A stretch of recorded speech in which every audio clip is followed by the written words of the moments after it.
कई दिनों की भटकन के बाद मैं एक छोटे से गांव भागो में पहुंचा। गांव के किनारे एक तांत्रिक साधक की कुटिया थी। वह तंत्र मंत्र, जड़ी बूटियों और गुप्त विद्याओं का झाता था।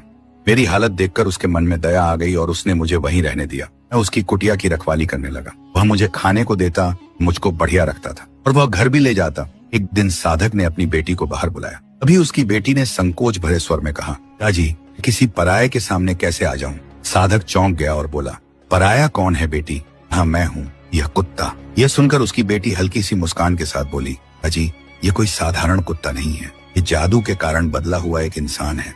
यह सुनते ही साधक स्तब्ध रह गया। उसकी बेटी भीतर गई और कुछ देर बाद एक कटोरी में अभिमंत्रित जल लेकर आई। उसने मुझ पर मंत्र पढ़ते हुए वह जल छिड़क दिया। पल भर में चमत्कार हो गया।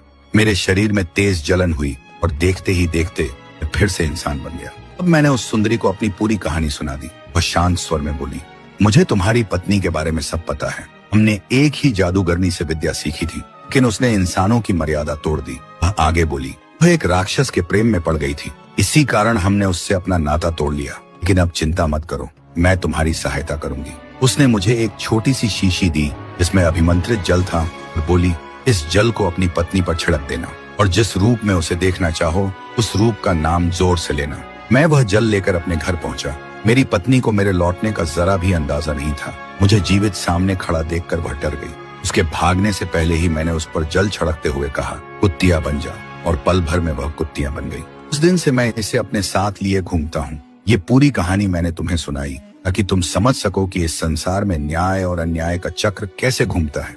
बूढ़ा राजकुमार से बात कर ही रहा था, तभी एक पिशाचिनी हाथ में बड़ी तलवार लिए उनकी ओर आई और गरज कर राजकुमार से बोली, तुमने मेरे बच्चे को क्यों मारा?